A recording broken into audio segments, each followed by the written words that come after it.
Hey friends, today we're hanging out at West Hills Village here in Rapid City, talking with some of the residents who are just a wealth of knowledge and life lessons. So join with me now is the Dahlstroms. Connie Dahlstrom was a teacher by trade, a director of music and choirs in the church, and raised 5 kids with her husband Larry, who was a pastor. And in 2024, the Dahlstroms have been married 70 years. We haven't killed each other either.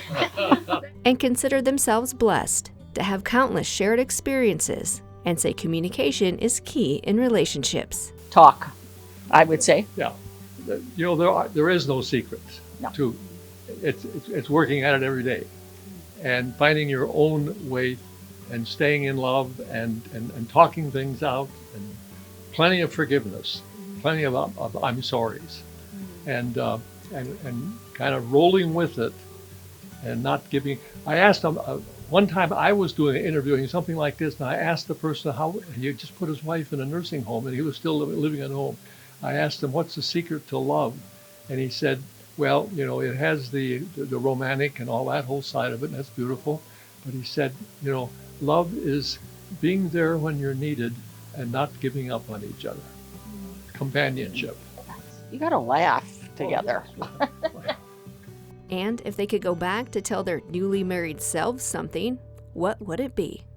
I would remind that 22-year-old, be sure that you keep nurturing love in your relationship and keep nurturing your relationship even as the family develops. You have to have time for yourselves and not just the whole family. Remember that it is important to give flowers. It is important to do those little things that just verbalize, not just verbalize, but demonstrate what your feelings are, and to share them. Connie touches on adapting to the aging process while trying to remain independent. So to say there aren't issues that come as you get older because of changes in your body and in your physical abilities.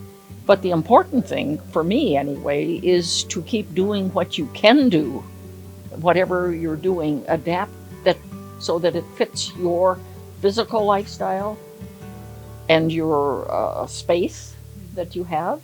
Larry offers up some insight on what the second half of life holds. I discovered that life begins at 60, 65. And life begins when you have completed the family and you are more on your own, the two of you again, and travel is easier, and I could go fishing more often, and there was a time to enjoy life. I would say from 60 to 80s in terms of just activity we had plenty of activity with the family growing up, all kinds of it, but for the two of us, that was some of the choice time. No, those years. So it wasn't like it was downhill after 65. Well, it was just the two of us that we had to figure out where are we going to go, what are we going to do. Yeah.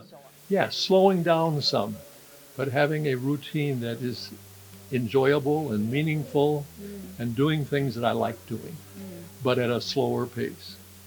And the aging process is a letting go process. You do let go of things, and you know, and it's a healthy letting go, unless you fight it too much. Ethel Hughes is a widow who also raised a family and taught school. She says the most rewarding thing about teaching was her relationships with the students.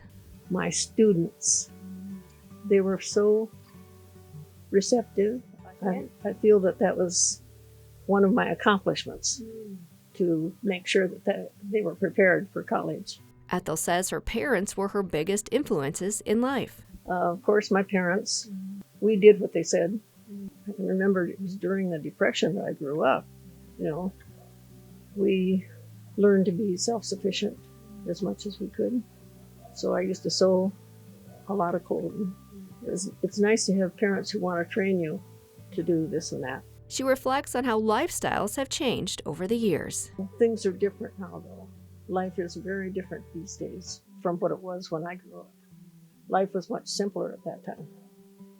And so it is difficult. I know the children nowadays, and that's not only my grandchildren and great-grandchildren, but everybody else are organized into sports and organized into this and organized into that.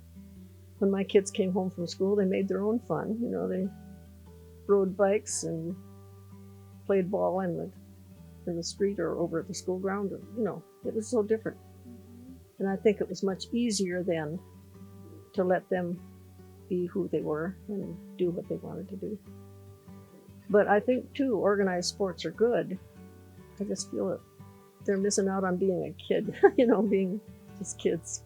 Ethel extends her most important piece of advice to younger people. Be respectful. Act in a way that people can respect you also. You know, there are a lot of things in high school that you never expected to come up against. Stay out of debt. Listen to what people tell you who know more than you do. And stay out of trouble.